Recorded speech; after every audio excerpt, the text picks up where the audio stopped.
In this lecture, we're going to be looking at those little chemical messengers in our body called hormones. Sometimes a hormonal imbalance is the missing link. I've had people say to me, but Barbara, I'm going to bed early, I'm drinking all my water, I'm exercising every day, I'm eating a plant-based diet. They're ticking all the boxes, and then when I investigate, I find out they have a hormonal imbalance. So what I'm going to do today is I'm going to begin by going through some of the symptoms of a hormonal imbalance. Then we're going to look at how the monthly cycle runs, then what throws it out, and we're going to finish by looking at what brings it back into balance.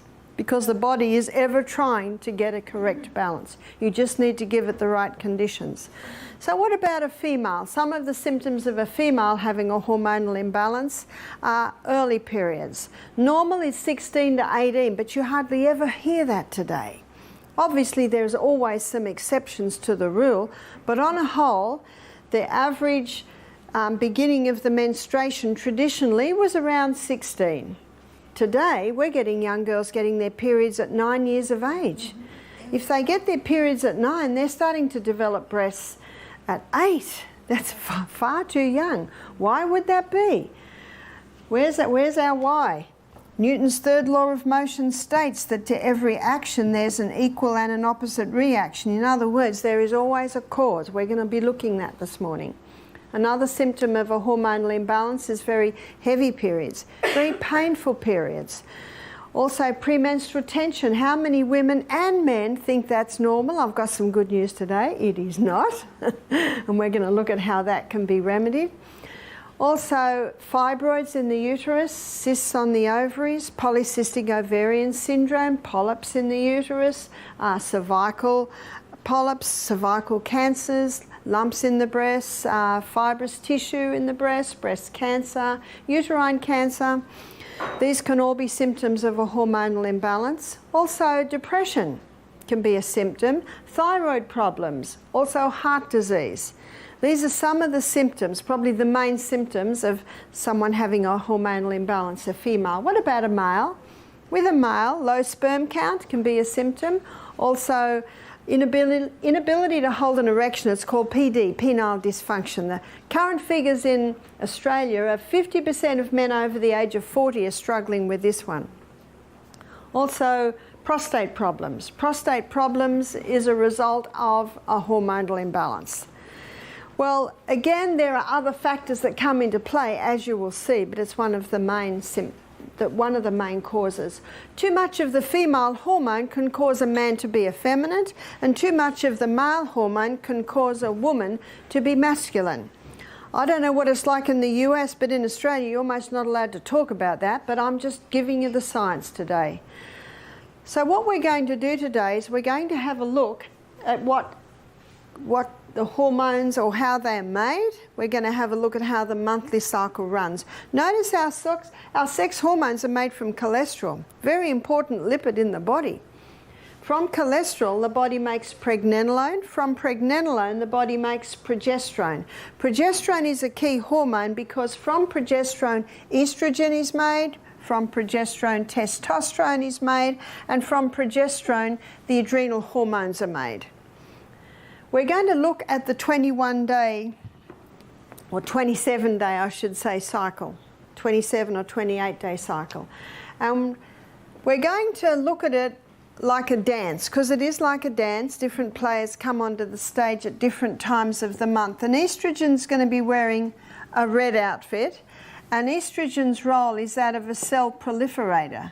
Cell proliferator basically means causes massive cell growth.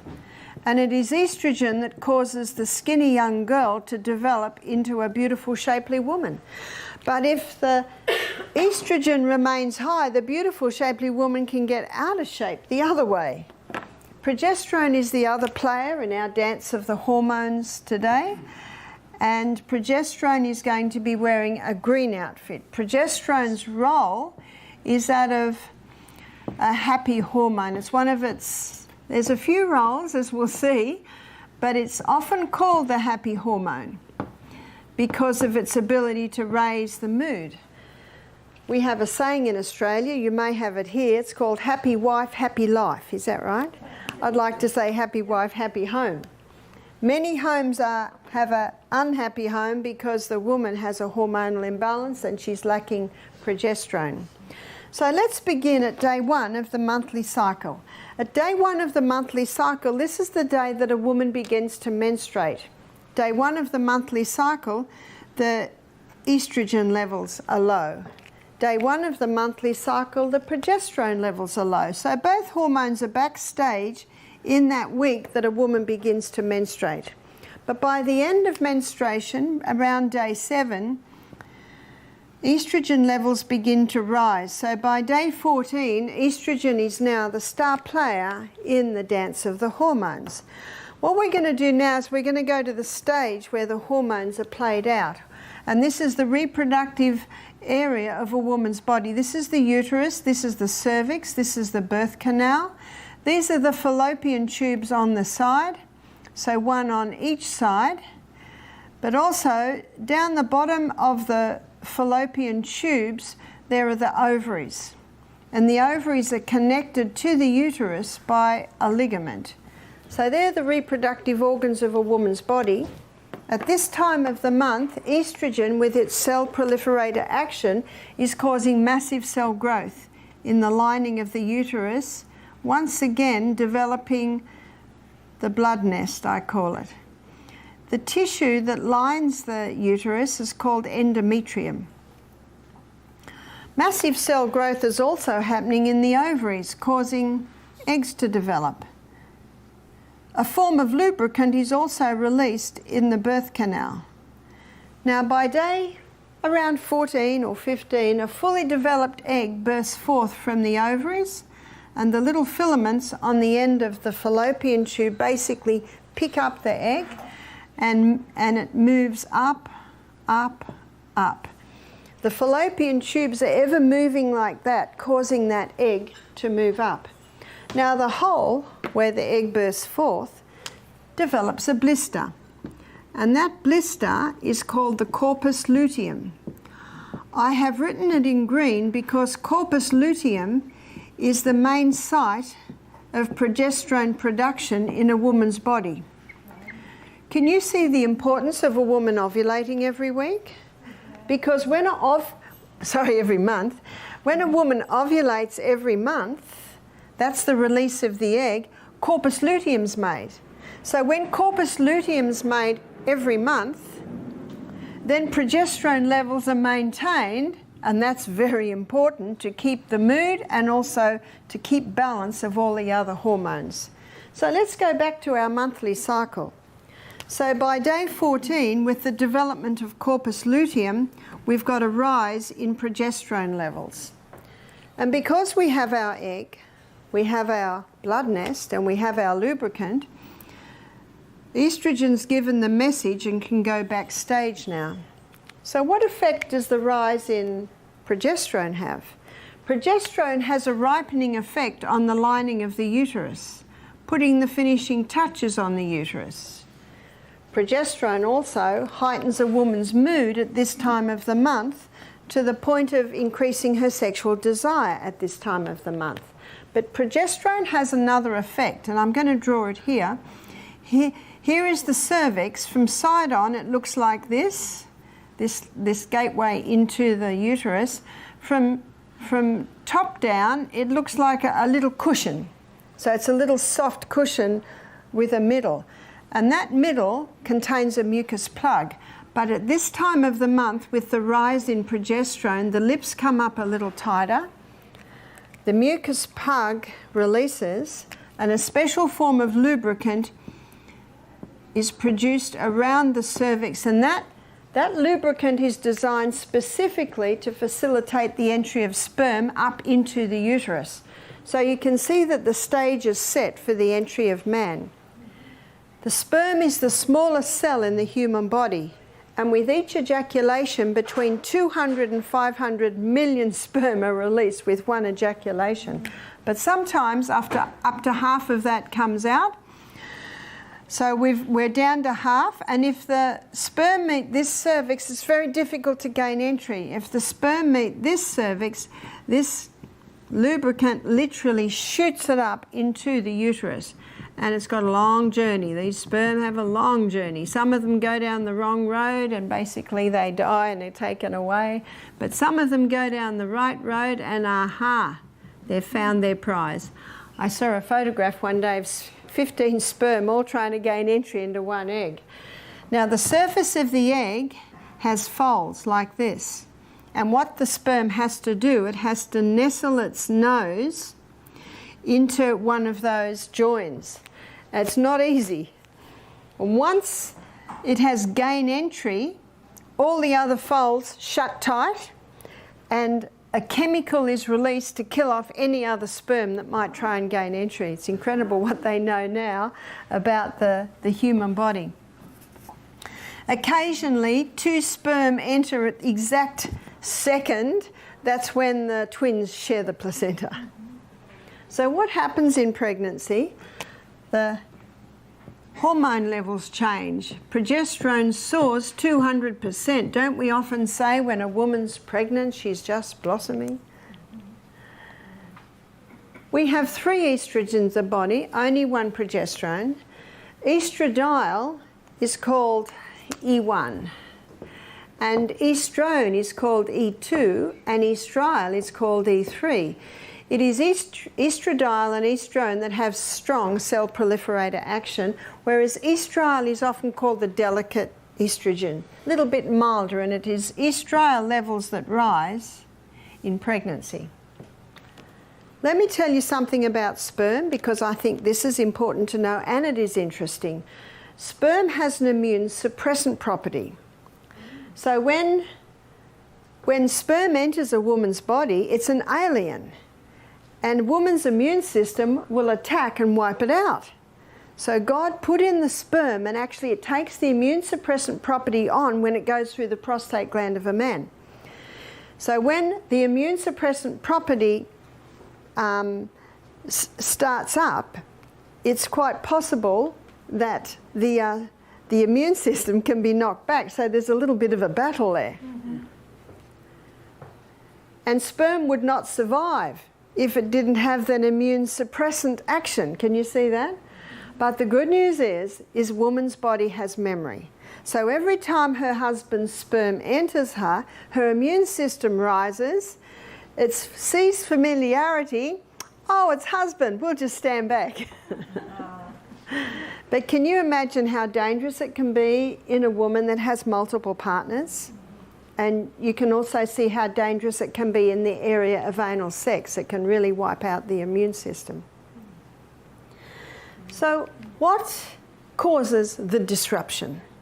Before we look at what causes the disruption, if no conception happens, no pregnancy, then by tray 26, the levels are dropping both of progesterone and of estrogen. And when both those levels drop, the blood supply to the uterus is cut, and when the blood supply to the uterus is cut, then the bloodness comes away and we are once again at day 1 of the monthly cycle. That's how the cycle should look, but unfortunately today, not many cycles look like that. So our $1 million question is why? So let's have a look at what throws the hormones out of balance. 1957, the first contraceptive pill was introduced to women. The 1960s is called the sexual revolution. Women wanted to be able to have sex without having babies. And so the contraceptive pill was introduced. What is the pill? The pharmaceutical companies grow acres and acres of Mexican wild yam.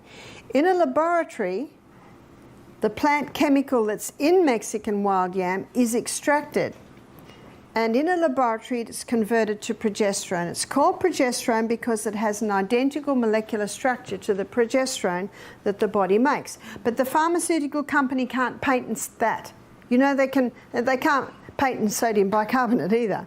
So they have to change it. They have to create something else. So they come up with, they add a few more atoms to that progesterone and come up with synthetic estrogen. Add a few more atoms and come up with a synthetic progesterone. You see, in the early 1990s, it was acknowledged that estrogen is a known human carcinogen. And pill up until then was just straight estrogen. So by law they had to add some progesterone, but it's synthetic progesterone, so it really doesn't help a lot because it inhibits your progesterone uptake. So when these synthetic hormones, which are in the pill, are taken into the body, let me show you what's happening. So number 1 hormone should be progesterone, number 2 estrogen. Month after month on the pill, the body now thinks it's pregnant, so it doesn't release the egg. And if it doesn't release the egg, no corpus luteum's been made. So week after month after month, what's happening to progesterone? It's going down. A month after month with its synthetic estrogen, where's estrogen going? We've got a problem today, sadly too common. It's called estrogen dominance and progesterone deficiency. And it was Dr. John Lee that first blew the whistle on this. There have been some other doctors and authors that have also written about this. And he shows that now we have estrogen dominance. I liken estrogen to fire and water. Good slave, bad master. On 2019, I flew back into Australia, and when I drove onto our property, it was as black as black. I think you heard about the fires. We just thank God we didn't lose any buildings. That's why I say fire and water are a good slave, but it's a bad master. Same with estrogen. Now, we've got it as master. What effect is it having with its cell proliferator action? Fibroids in the uterus, cysts on the ovaries, polycystic ovarian syndrome, causing the endometrium to wander all through the abdominal wall. That's called endometriosis. 70 years ago, there were something like 100 cases worldwide. Today, there are 10 million alone in the US. And you will find it all rose around the time that the pill was introduced, because you can see how the pill disrupts the hormones. And a 25-year-old lady told me that she was just diagnosed with endometriosis. You see, when the blood nest falls away with the dropping of the hormones, these little pockets bleed, but they've got nowhere to go. And they have excruciating pain at period time, because all those little pockets have got nowhere to go, and the pain from that. This 25-year-old lady told me that her doctor said she'll be all right when she goes through menopause. Huh? 25 more years of pain and suffering. Or medicine can offer to diathermy, that's like burn them out. But if you don't turn the tap off, guess what? They're all going to come back. You've got to find the cause. So this cell proliferator action causing growths in the reproductive organs of the body, including the breasts, even to the point of breast cancer and also uterine cancer. A lady came and did our program. She had a lump in her breast 10 years ago, so she had both breasts removed, and they built 2 new breasts. Here she was at our retreat with breast cancer in the new breasts. If you don't find out the cause, it's going to come back. That's basic common sense. We're flipping into common sense now. See how we flip between Bible, history, science and common sense? Because God is the author of all of them, and you will find that they come together. That's how you can determine truth. But where's progesterone? Down here. How's the woman's mood the week before her periods? Watch out, she'll bite your head off. I said to one lady, do you get premenstrual tension? She said, no, I just hate my husband for a week every month. She's got it. How many people think it's normal? It is not normal. But also, going on a little bit further, then the person's diagnosed with depression. And it actually turns out to be just a hormonal imbalance. This is the cause of postnatal depression. This is the cause of premenstrual tension. There it is there. One writer in Australia, she claims that the pill has caused the mass murder of millions of women. So the woman's now going through menopause. You see, it was the baby boomers that it was first given to, is that right? The baby boomers are now late 50s, 60s, some into their 70s. They're going through menopause. How are they faring? They got hot flushes. High estrogen causes capillary dilation. The blood rushes to the skin. The husband knows because all the blankets get thrown off in the middle of the night and they get pulled on again. One lady said to me, Barbara, I'm a CEO of a large company. I'm in the middle of a board meeting and I get this huge flush. And I'm perspiring. She said, I can't handle it. So she said, I went to the doctor and he gave me hormone replacement therapy. She said, at least now I can give a meeting without this flash. I understand that. But what is hormone replacement therapy? It's more synthetic hormones, tricking the body once again into thinking it's pregnant. So instead of putting its energies to the skin, it puts its energies internally. 6 years later, the lady's got a lump on her breast. She goes to the doctor, it's breast cancer. He takes her off HRT immediately. Why does he do that? He knows. So you say to the physician, why do you do that if you know it can cause breast cancer? Here's his answer. He said she was suffering and it brought her relief. That's true. And not every woman will get breast cancer. That's true. But it's like playing Russian roulette. And if you say to the lady, well, here's your choice, breast cancer or hot flushes, what will she say? Hot flushes. I'll get a black lace fan. We had a lady last week, she had her black lace fan. But what you're going to hear today is a third. And that is you can balance those hormones around. The amount of women that have said within 1 month of implementing this balancing program, they're not having hot flushes anymore, or they've reduced by half. That's the good news. Some women have never been on the pill or HRT and yet they have an obvious hormonal imbalance. What causes a chicken to be fully developed in 5 weeks? Do you ever wonder?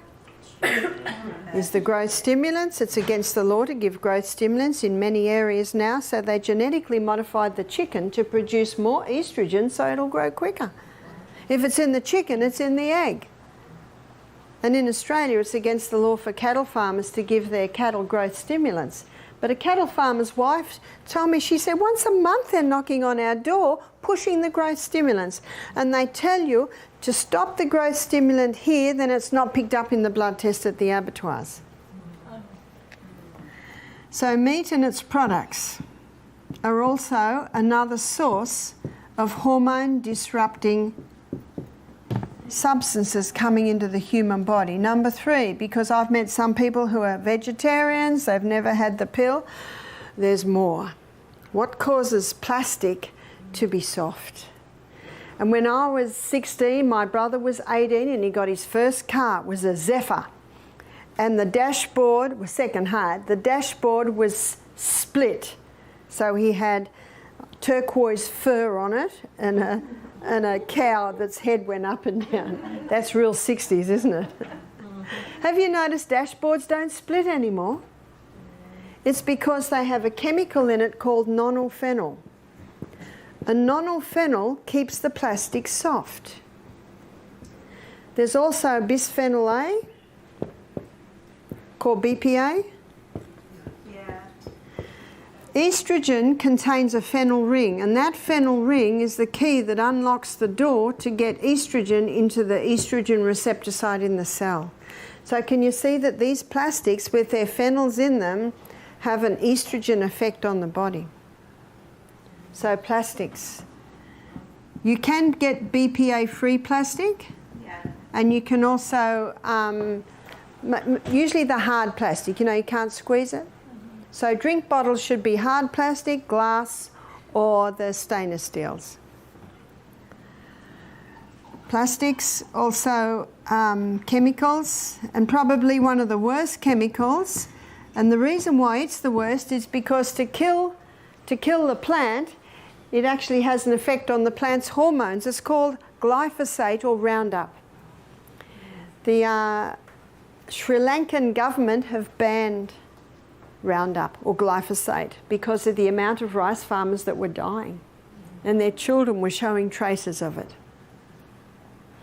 I know it was probably 2 years ago, made front lines in one of our big newspapers in Australia. 2 farmers, farmer and his wife, in their 70s, had both died of pancreatic cancer, and it was directly attributable to the Roundup. So what's the pancreas? It's actually part of our hormonal system. If you buy a potato and it's not organic, I can just about assure you it'll have Roundup on it, because they use Roundup to kill the top, you know, the top of the green top, because when that top dies, then they can harvest it. But absolutely, it's also, they've genetically modified so many plants to resist Roundup so they can keep spraying the fields. So herbicides, insecticides, I consider that they are just as much chemicals. One more point, clothes. Clothes can have chemicals in them if you're washing your clothes in a laundry detergent that contains chemicals. But there are 3 fabrics that are made really from plastic. One is polyester, acrylic, and nylon. So there are so many fabrics today. We know cotton and we know silk, but by the way, if you buy cotton, you must wash it and you must hang it on the clothesline for a day, because cotton is one of the most sprayed crops. So you've got cotton, wool, silk, bamboo. You may not be aware that rayon and viscose are both made out of wood pulp, so they're considered natural fibres. And modal, M-O-D-A-L. I've even got modal stockings. I've bought a modal petticoat. It's a very fine silky, and it's the cellulose spun from the birch tree. So the 3 that you need to be very mindful of are your acrylic, polyester and nylon.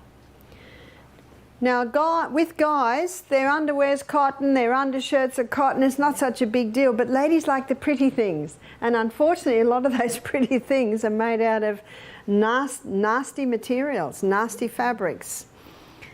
And when they're against the woman's body and she exercises and gets hot, her pores open, the fabric gets hot, and she starts to absorb those chemicals.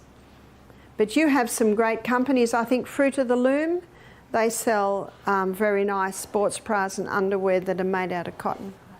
I don't mind if there's 5% polyester or nylon to give it a little bit of stretch, as long as predominantly it's made out of natural fibre. So let me give you the soy issue, because you will read articles that will say, if you have breast cancer, don't touch soy. You've read that? Yes. Prostate cancer. So let me give you the truth on this. Here are 3 cells, and these 3 cells have estrogen receptor sites. Now this estrogen is what we call xenoestrogen. So these here are xenoestrogen. So your chemicals, your herbicides, your insecticides, the plastics. These xenoestrogens, or estrogen mimickers, are 20,000 times stronger than human estrogen, so they're big. So how big is human estrogen? Human estrogen is 20,000 times stronger than plant. So the plant estrogen just sits very nicely into the receptor site like that. Well, what about the plant? Well, it's a tiny little slip of a thing that just lines the receptor site like that. So, students, is it the plant we need to be fearful of? No, it's the chemicals that are the most. But let me tell you why many are saying the soy. Here's the soybean grown in America today. It's called Roundup Ready, which means it's been genetically modified to resist Roundup. First problem, it's been genetically modified. A farmer told me this. He said, we spray 5 times before harvest, all the weeds die, and the soybean keeps growing. That's a worry, isn't it? But you know what it means? That soybean has 5 doses of Roundup in it. That is a dangerous soybean. That soybean will increase prostate cancer and breast cancer, but not because of the natural estrogens that are in the soy, but because of the poisons that it is grown with.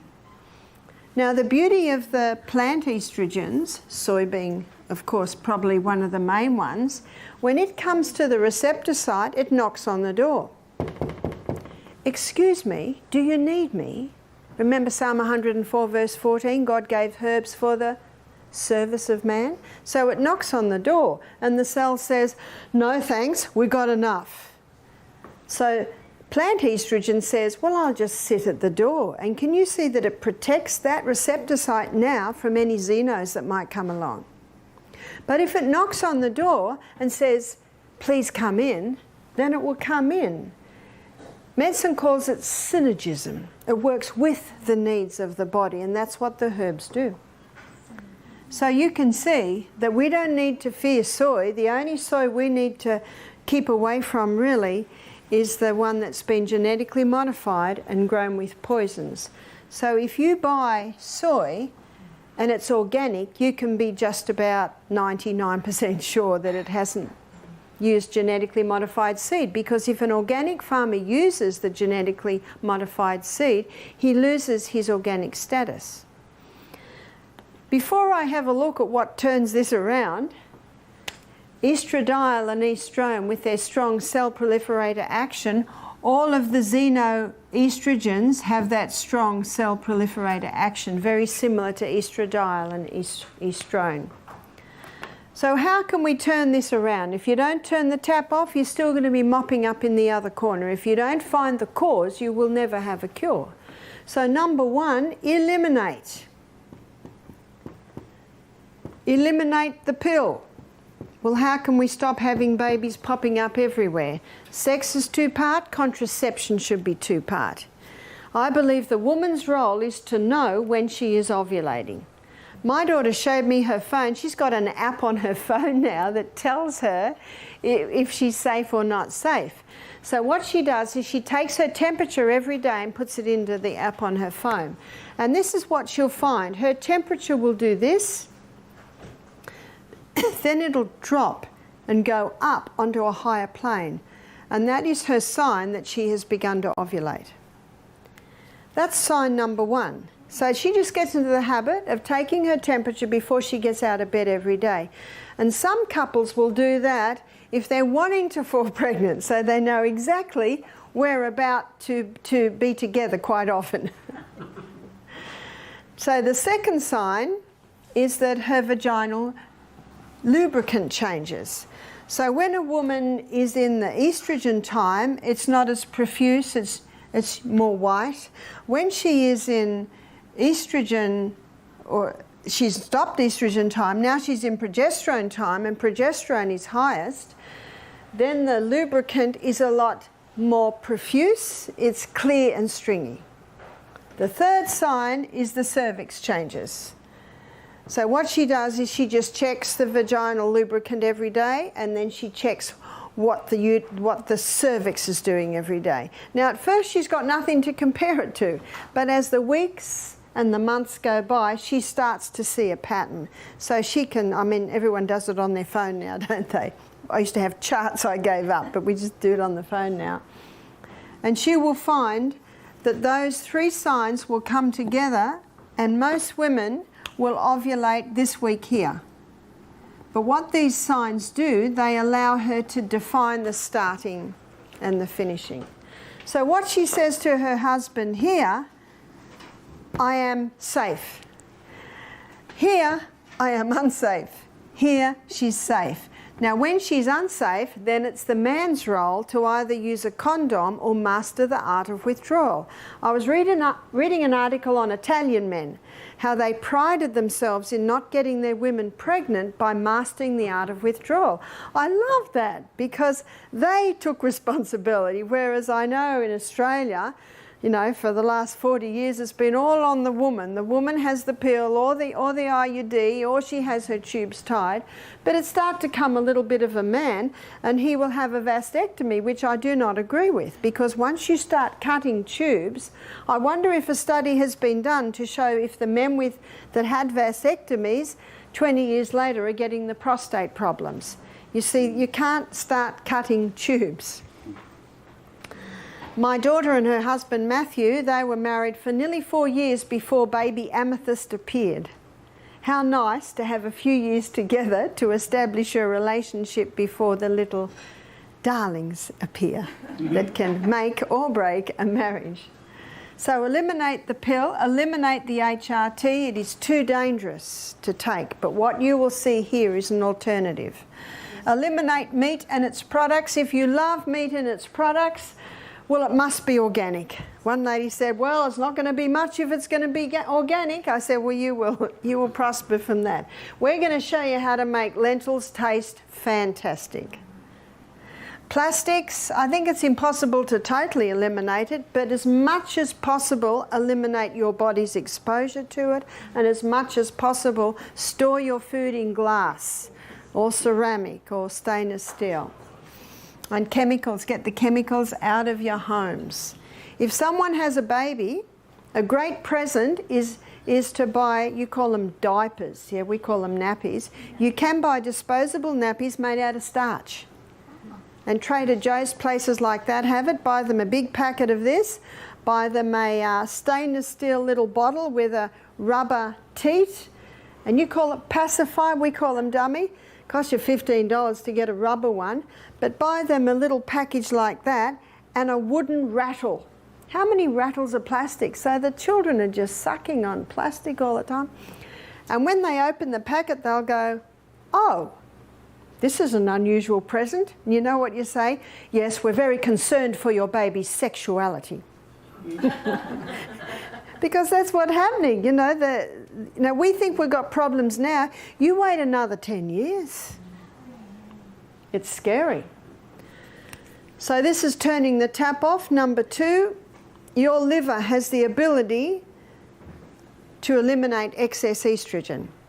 And it can do it down one of 2 pathways. One pathway is the hydroxy 2 pathway. The other pathway is the hydroxy 16 pathway. If it comes down the hydroxy 2 pathway, it's out. If it comes down the hydroxy 16 pathway, it comes back in 100 times worse. So we don't want 16, we want 2. We're going to call it highway 2 and highway 16. So I'm going to show you a list of things you can do to stimulate 2 and inhibit 16. One is the cabbage family. The cabbage family contain indoles. You can pay $100 and get a supplement with indoles, or you can just eat cabbage every day. Cabbage or Brussels sprouts or broccoli or cauliflower, bok choy, kale. They all contain indoles, and you're probably not surprised to know that the organic has a far higher indole content compared to non-organic.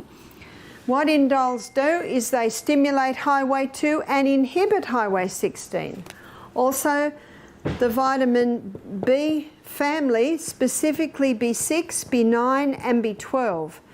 B6, 9 and 12 all stimulate highway 2 and inhibit highway 16. Licorice, I'm not talking about the candy licorice, I'm talking about the herb licorice. If you have high blood pressure, don't use that one. Flaxseed.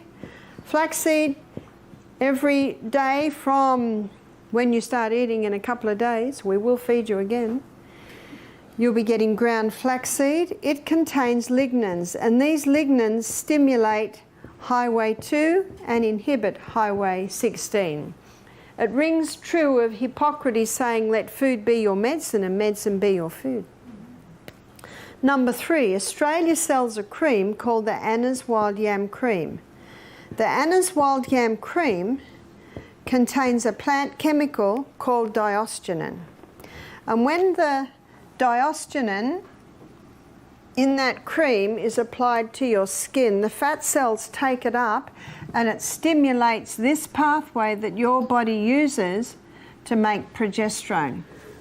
So the beauty of this cream is it stimulates your body to make its own progesterone. You can buy in the US progesterone cream, and I think if someone's having hot flushes every 15 minutes, they've just found out they've got breast cancer, they're not sleeping because insomnia is another sign of an imbalance, I think the progesterone cream can play a part initially, maybe for the first jar, maybe 4 months. But then it is important to go over to the Anna's so that you're applying a cream that will stimulate your body to do it.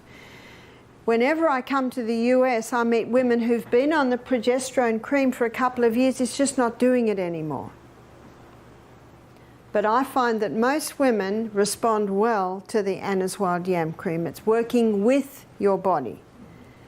How do you apply it? One finger dip, so you put your finger in just past the nail bed. First time you might be the inside of the arms. It's twice a day. So morning might be inside of arms, evening might be chest. Next day it might be abdomen. Next evening it might be the inside of thighs. So you alternate the sites of application. And a woman applies this cream for 3 weeks a month. So it's these 3 weeks here. So the woman stops when she is menstruating. If she's not menstruating anymore, she chooses 1 week of the month where she does not apply the cream. A lot of ladies find that choosing the first or the last week of the month makes it just easier to remember. How long should a woman be on it? At least 1 year.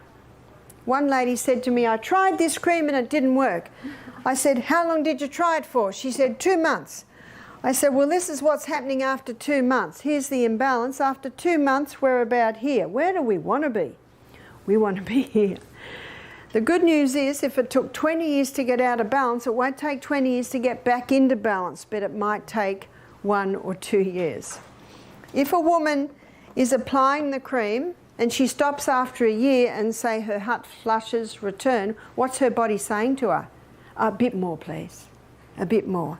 And one lady said she tried it another 6 months, then stopped, and she had no more hot flushes. One lady told me that within 6 months, no, it wasn't 6 months. She said within 1 month of applying the cream, her blood loss had halved. How many ladies have had their uteruses taken out when all they really needed was to balance those hormones? I've also found that women respond well with thyroid problems. You see, high estrogen opposes thyroid problems. High estrogen opposes thyroid function. So a lot of ladies who are on the pill when they're in their teens, 20s, it's 30 years later, but the hormones are still out of balance. I've also met people who've gone onto the cream for their osteoporosis. Progesterone boosts bone building cells. They're your osteoblast cells. Strengthens the bones. There is no toxic dose of progesterone. Can you have too much happy hormone? I don't think so. But there's definitely a toxic dose of estrogen. I met a 9-year-old girl who was on it. She developed breasts at 8 and started menstruating at 9. So whether if you're between 9 or 90, this cream can be applicable for you.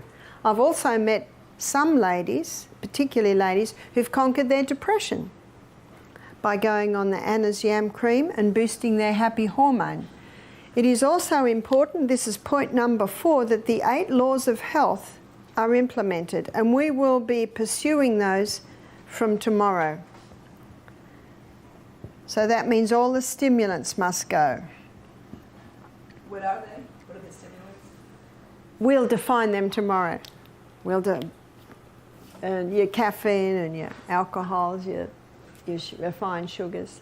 So I've written those 8 laws up there, and adhering to them brings balance naturally into the human body. And the yam cream just helps with that balancing of the hormones.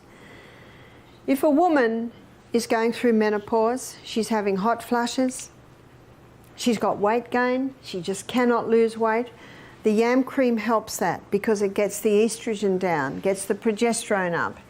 And because it gets the progesterone up, it helps with her sexual desire, and it also helps with her mood. But there is 2 things that it will not affect immediately, and I find many women, 50s, 60s, this is happening to them. Sex has become very painful.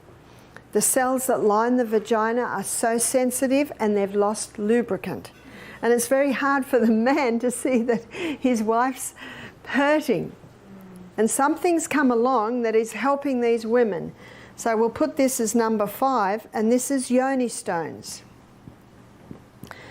The Chinese dynasty developed yoni stones to help the young concubines be sexually toned for the emperor. but they're very popular today, and ideally they're made out of nephrite jade. Nephrite jade is like a green marble. The nephrite jade is heavy, and as you'll see why that's important in a minute, but it's also a smooth marble, so there are no crevices. So when these are ordered, they're ordered in a set of 3. So this is the largest stone, it's about this big, and then they're like an egg. And then the next stone, and then the next stone, that's the smallest stone. There are 2 holes in the bottom so that a woman can insert dental floss for easy extraction. And what a woman will do is she'll insert the stone, the largest end first, so that will touch her cervix. She begins with the largest stone, and she will not even know it is there, but she will wear it for 1 hour a day for the first week, 2 hours a day for the second week, 3 hours a day for the third week, 4 hours a day for the fourth week, and on the 5th week she's up to wearing it 5 hours a day. And she wears it for 5 hours a day for about 6 months. By now her pelvic girdle is so strong that she can go over to the middle-sized stone, and she can go straight into wearing that for 5 hours a day. After 6 months, she can go to the smallest stone. This is strengthening her girdle, her pelvic girdle internally. So I'm going to draw the pelvic girdle so you know what I mean. Here's the pelvic girdle.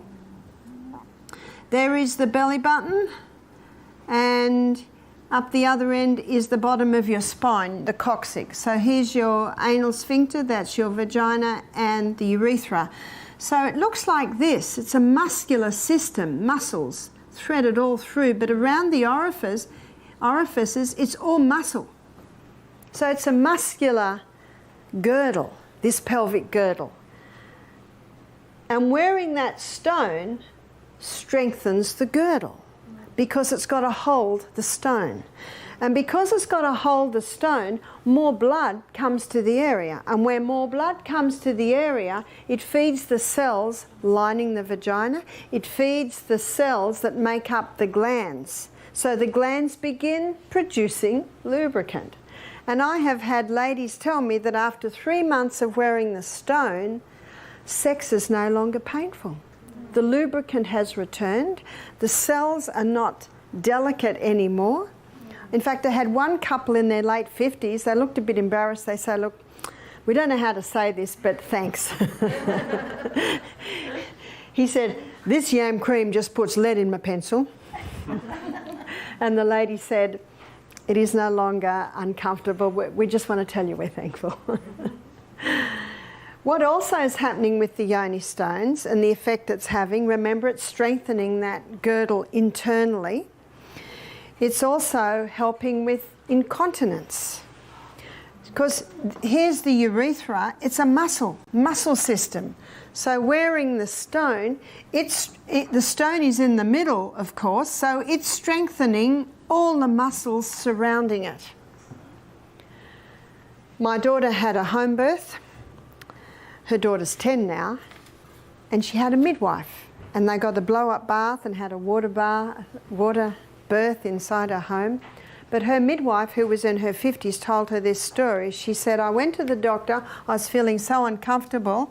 See, what happens is with the prolapse, the uterus can drop right down to the neck of the birth canal. And the doctor said, I can stitch that up with mesh. And that's happening a lot today. But you might also have heard there's a lot of problems with the mesh. In fact, there's court cases pending because of what the mesh has done. In Australia, about a year ago, they won the court case and a lot of women had payouts because of the problems they'd have with the mesh. Is the mesh the problem? Do you know it's not? The doctors only use the mesh because the women's muscles are so weak. They've got nothing to sew it to. So do you know what the problem is? It's education. Women aren't keeping fit, so their muscles are weak. They're not eating nourishing food, so the cells aren't nourished. They're not hydrated. That's why I believe what Ellen White says in her book Ministry of Healing on page 127. She says the only hope of better things is the education of people in the right principles. We should be exercising every day.